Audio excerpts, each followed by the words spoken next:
The second part is taking messy action.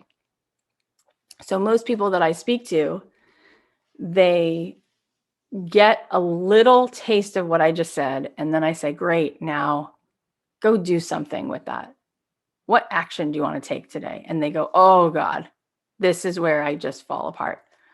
Well, that's because what's hardwired in the central nervous system are thoughts and feelings that occurred over and over again and got wired and triggered over and over again that simulate moments in your life where you felt really criticized or really rejected. Type a 1 in the chat if you can remember something that happened in your life where you felt extremely criticized or rejected, or you didn't get the approval that you wanted so desperately from a particular person, or from trying out for the baseball team, or not getting cast in that show, or your art teacher ripping something up and saying this isn't any good.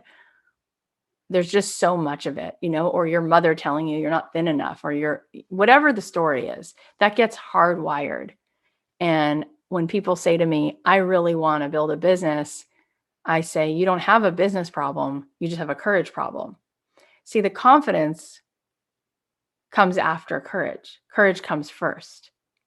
And confidence, like I was saying before, is not even what's the first thing I talked about is this practice of knowing that you are a soul, going beyond it, flying above those clouds completely, not even entertaining imposter syndrome, because you're like, here we go. This is what's really going on.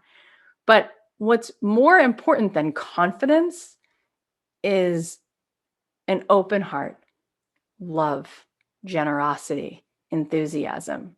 So when we have love, connection, enthusiasm, generosity, open-heartedness, we don't even need confidence.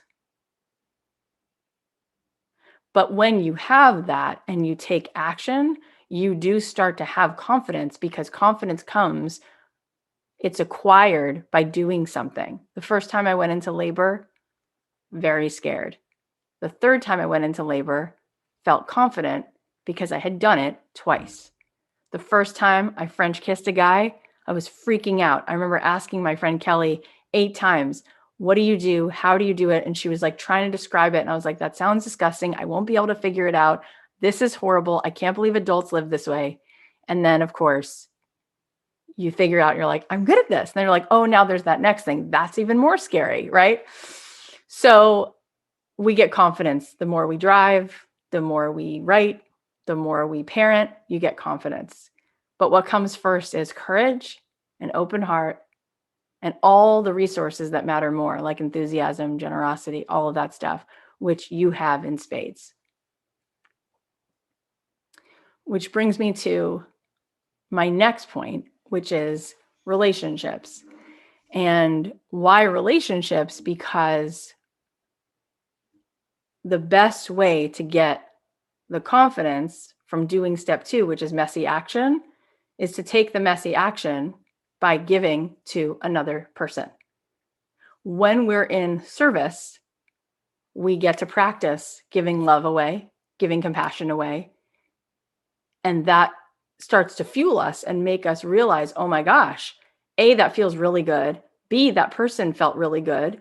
C, I just made an impact. And D, I'm going to keep doing this because I'm realizing by doing this that this is needed and I'm needed.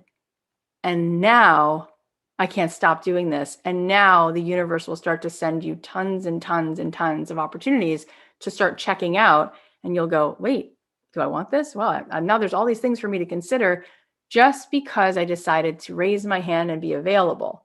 Not confident, but available. Not confident, but generous. Not confident, but loving. Not confident, but available to be present and give.